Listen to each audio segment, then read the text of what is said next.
Olá, qual a qualidade do alimento que chega na sua mesa? Quando você consome esse alimento, você está reproduzindo que tipo de relação com quem produziu, com você que compra? Ou seja, que relação social acontece aí e que relação que se estabelece e que é reproduzida com o meio ambiente? Você já parou para pensar sobre isso?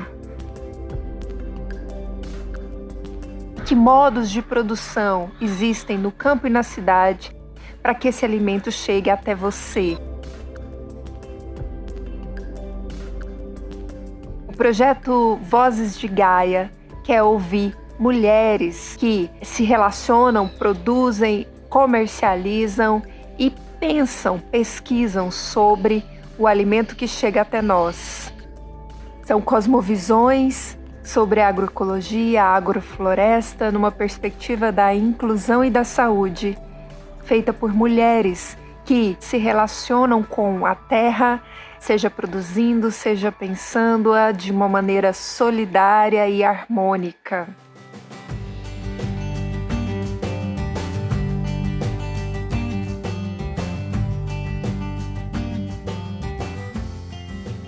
A nossa saída, né, para que a gente possa, né, ter aí uma alimentação saudável, é começar a praticar outras técnicas, né, resgatar os conhecimentos tradicionais, né, das comunidades tradicionais que já plantam, né, há milhares e milhares de anos, com total respeito à natureza.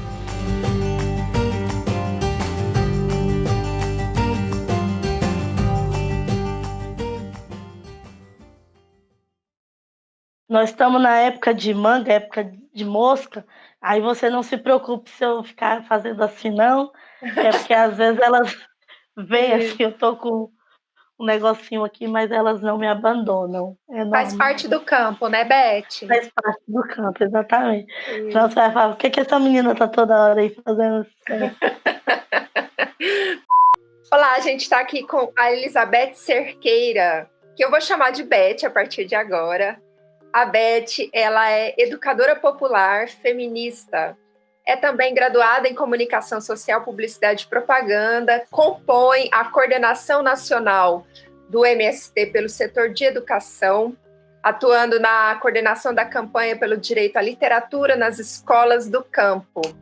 E também na campanha da Periferia Viva. É brigadista no Congresso do Povo, na região Noroeste, e articula o Fórum Goiano em Defesa dos Direitos. Atuou também na fundação do Comitê Dom Tomás Balduino.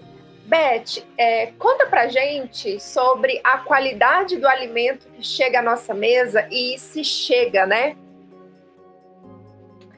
Ótima pergunta, Lara, até porque quando nós, né, enquanto trabalhadoras e trabalhadoras rurais sem terra, fazemos a luta, né, em relação à democratização da terra, está totalmente intrínseco que também nós, com essa luta, queremos mostrar, demonstrar e comprovar que é possível, sim, estabelecer uma relação diferenciada com a natureza, com as pessoas. E eu falo isso porque a agroecologia, que é a matriz que a gente utiliza para fazer esse alimento, que ela precisa ser harmônica, que ela precisa respeitar, né, as tradições alimentares de cada povo, né, de cada região, e que ela também, além de se contrapor ao modelo do agronegócio, que é totalmente destrutivo, não só em relação aos biomas, não só em relação aos recursos, né, naturais, como, por exemplo, a água, ela mantém uma outra relação, que é o alimento chegar limpo, chegar sem veneno, chegar sem agrotóxicos, e chegar a um preço justo, né? Porque sempre quando a gente observa assim, o agronegócio fazendo propaganda de si, dizendo que o agronegócio é responsável pelo alimento, né, que chega à mesa das pessoas, e na verdade isso é uma inverdade, uma mentira, porque o agronegócio ele está responsável pelas commodities, né, da soja, do trigo, do milho, do sorgo, que vira produto de exportação, né, para que se transforme, né, em países estrangeiros em ração. Então, digamos assim, a agroecologia, ela não só tem condições, mas ela já é responsável aí pelo alimento que chega sadio na mesa do povo brasileiro, né?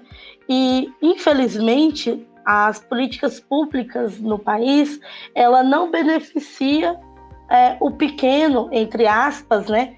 Pequeno agricultor, a pequena agricultora. Então, os investimentos eles são ineficazes e muitas vezes os investimentos que é gerido para a agricultura familiar é tipo assim, 1%, 10% do que vai para o agronegócio. A gente gostaria que chegasse mais. Hoje, cerca de 70% do alimento que vai para a mesa do povo brasileiro são dessas pequenas, né, produções, e já abastece o povo brasileiro. Então, digamos assim, se a gente tivesse, né, mais programas como o PENAI, como o PRONAF, destinado à matriz, né, da agroecologia, quem sabe a gente não poderia levantar aí essa porcentagem em 80%, 90%, inclusive até 100%.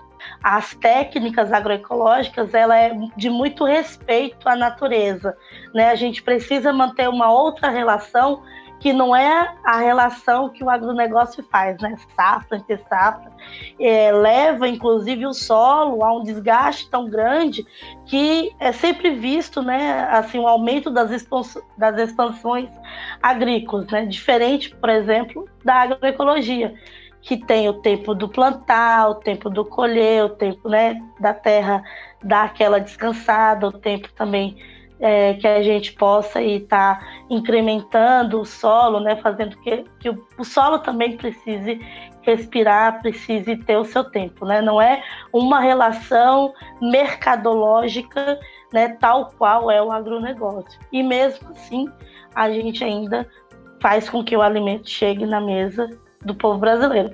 A gente gostaria que esse alimento chegasse mais saudável e sem agrotóxico, como chega hoje, né?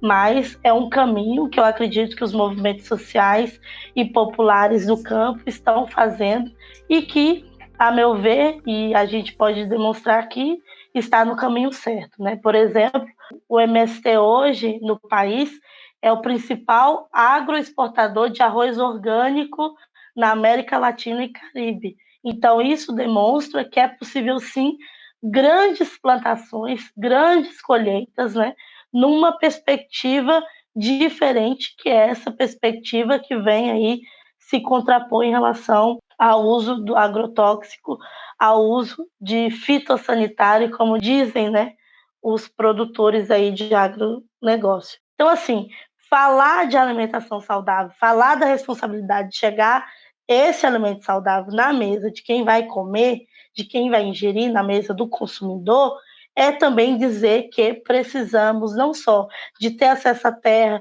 de ter acesso aos créditos, aos investimentos, mas também toda essa infraestrutura que a gente precisa fazer com que chegue aos assentamentos, aos acampamentos, para que a gente possa escoar nossa produção da maneira mais rápida, né? E de uma maneira, por que não dizer, mais saudável possível, né? Beth, eu queria que você então comentasse um pouquinho, já que você está falando dessa matriz do agronegócio e da matriz agroecológica, que você comentasse um pouquinho sobre a matriz agroecológica. Ela é radicalmente contrária e oposta a essa matriz do agronegócio? Exatamente. São dois sentidos que não se assimilam, né? São opostos mesmo. Assim. O agronegócio hoje, ele além de estar se expandindo, né, ferozmente aí no campo, né, expulsando muita gente do campo, né? Muitos fazendeiros latifundiários, muitas empresas transnacionais adentrando, né, para o interior do país, fazendo com que a paisagem, né, aqui no Centro-Oeste, a gente pode perceber isso muito através da paisagem, né? Se a gente faz uma viagem de carro de Goiás até o Mato Grosso do Sul, o que a gente tem de bioma do Cerrado, por exemplo, é praticamente inexistente, né? Existe uma conformidade da paisagem, do seu olhar, que é uma imensidão verde, né? Que é um imenso tapete verde em que a gente não percebe, né? As florestas, a gente não percebe os animais, né, de cada região. Então, do sentido da agroecologia é totalmente diferente, porque a relação, né, da plantação, da colheita, ela tem que ser de respeito, né, de troca. Ela tem que ser conforme, respeitando também cada bioma, respeitando cada paisagem. Então, é sim correto a gente afirmar que a agroecologia ela é avessa ao agronegócio. Ela não é avessa à capacidade, como eu falei, né, de grandes plantações, né? Como eu dei o exemplo, que o movimento hoje é o principal agroexportador de arroz orgânico. É claro que para isso a gente também vai usar maquinário, a gente também vai usar, né, porções de terras maiores, mas não num só lugar, porque isso também impacta, inclusive, na harmonia ali, né, da fauna, da flora, da biodiversidade, o respeito em relação à qualidade da semente que vai para esse solo. Isso também somos veemente radicais e opostos ao agronegócio, que usa, né, sementes geneticamente modificadas, e que essa semente geneticamente modificada ela tem uma necessidade de pulverização de substâncias, né, de agrotóxicos, né? Por exemplo, 2020 nós tivemos mais de 800 substâncias tóxicas que já é barrada em vários países tidos como países, né, desenvolvidos, países de primeiro mundo, e que nós brasileiros aqui, né, aí como não é uma pauta comum, uma pauta que a população ela seja convidada, né, que tenha participação popular, quase ninguém sabe, né, dessas liberações. Sabe quem está ali, né, nesse meio, né, os pequenos, os movimentos sociais, as organizações populares, né, as organizações que defendem, né, uma perspectiva da agroecologia, né?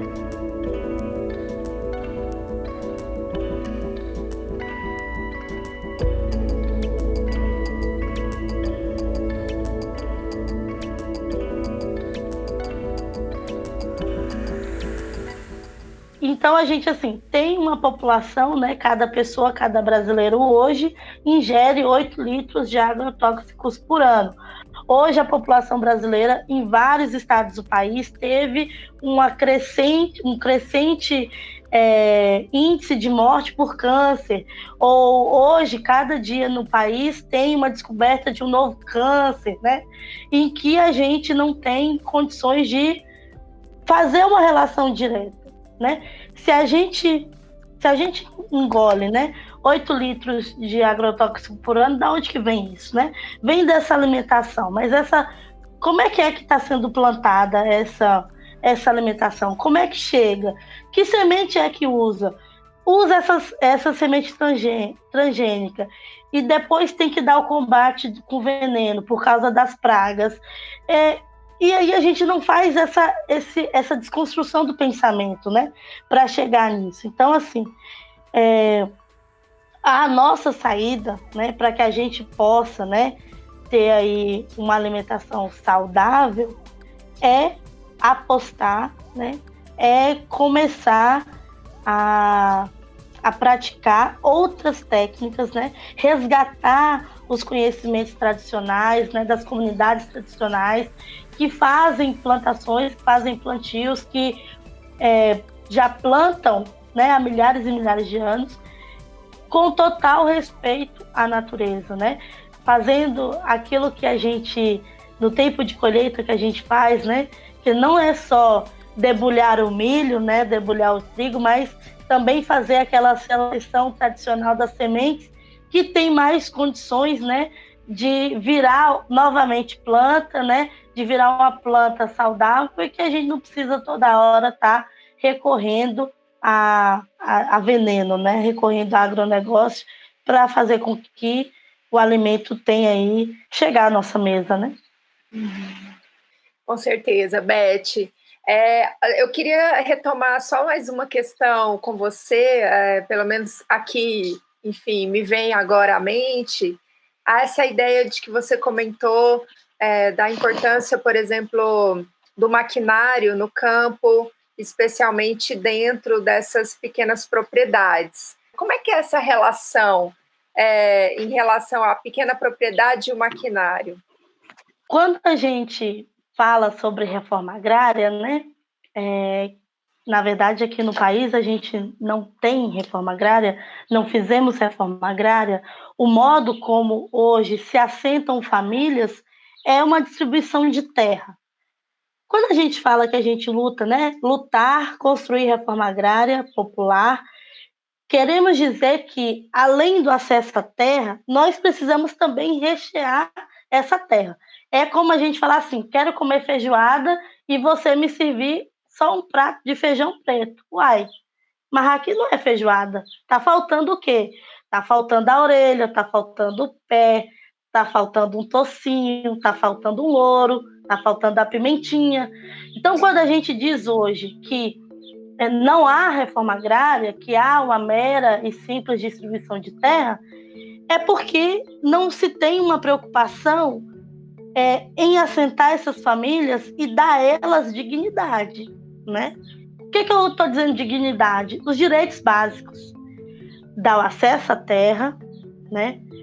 Dar a condição de uma moradia, dar a possibilidade das crianças e adolescentes e jovens, né? Inclusive os adultos, terem escola, terem acesso à saúde dentro desses territórios, ter um Wi-Fi na internet, ter acesso à água, ter acesso à energia, não é? Então, assim, quando a gente diz que... E aí a infraestrutura que a gente precisa também para fazer plantação. Porque o que se tem, né, no imaginário é que quem mora no campo é um jeca. Pega lá a sua enxadinha, né, põe embaixo do braço e vai para a lavoura. E, na verdade, a gente precisa desmistificar esse sujeito do campo que tem dentro da nossa cabeça, né? Que nos apresenta como um jeca tatu, como a jeca tatu, como um sujeito atrasado. Então, assim, tivemos o PAC, tivemos o Pronaf, tivemos também o PENAI, o PAA, e aí, assim, as prefeituras, elas têm condições de liberar um trator, liberar uma patrola, liberar uma colheitadeira, mas não se tem vontade pública, vontade política. Porque, convenhamos, arar, capinar uma terra, né? Digamos assim, fazer o reviro do solo, arar uma terra de enxada, gente, no enxadão, né? Com animal, com boi puxando. Isso daí é uma tecnologia rudimentar, que até nós do campo sabemos que é muito mais prático hoje você pegar um trator e fazer. Então, assim, não estamos numa galáxia em paralelo em que não temos aversão a maquinário. Muito pelo contrário, nós teríamos uma expectativa de vida, inclusive maior, se a gente não ficasse tão exposto ao sol. Você tem um grau de cansaço, né? No esforço físico que é preciso fazer, né? Que isso vai diminuindo sua força, sua virilidade, sua juventude ao longo dos anos. Por isso que tem aposentadoria especial que Bolsonaro tirou, que o Temer tirou também, né? Porque a votação da reforma da Previdência, né, começou logo depois do golpe, assim. Então, não temos aversão à maquinária, ao uso de máquina, pelo contrário, se pudéssemos ter, né, um maquinário usado com consciência, o ruim hoje é que, além da falta de política pública, né, de infraestrutura que eu estou falando aqui, que precisa para esse lote, né, para essa propriedade rural, para esse território, para esse assentamento, seja lá qual é a palavra que se use, é que a gente precisa. Evidentemente, para você arar 2 hectares de terra, você pode conseguir fazer com arado de boi, né? Mas, por favor, gente, já temos um trator aí que a gente também pode usar, né? E que, infelizmente, hoje, quando você vai nos municípios, né, as patrolas, as caçamba, que foi aí consequência daquele PAC, lembra? Programa de Aceleração do Crescimento, ainda em meados do governo Dilma, esses tratores, essas patrolas, essas retas escavadeiras, tá tudo nas grandes fazendas. Entendeu? A vontade política, ela tá em benefício aos grandes, sabe? Então, isso não a gente consegue... Não chegou onde devia. Não chegou onde devia, não, e não vai chegar, Lara, porque, como eu tô tentando falar aqui, né, para quem está nos ouvindo, nos assistindo agora, a reforma agrária, ela tá lá na Constituição Federal. Só que se não tiver um movimento social para lutar, para reivindicar essa reforma agrária, para reivindicar o assentamento de famílias, as pessoas, nós nos tornamos invisibilizados pela vontade política que não há, né? Então, isso historicamente, inclusive, né? Se a gente for pegar aí a Lei de Terras, que é de 1850, que distribuía terra para Deus e todo mundo, né? Distribuía para quem? Homens livres brancos. 38 anos depois, 1888, houve a abolição da escravatura, em que vários homens e mulheres negros se tornaram livres e que não lhe tinha assegurado o direito à terra.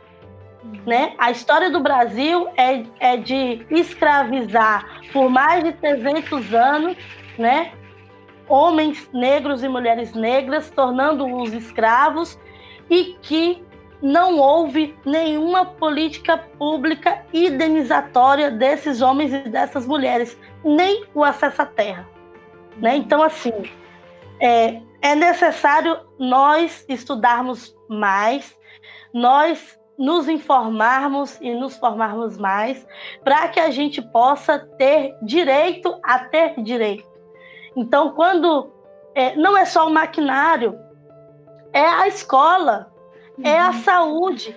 Então, assim, pensar hoje a reforma agrária é nós poder ter acesso ao maquinário, à estrada boa, a estrada que não fica sem deixar, né, que a gente transite quando está em tempo de chuva pelos buracos que faz, né? Então, assim, é ter acesso à dignidade no campo, à vida digna, com fartura, igual nós gostamos, né?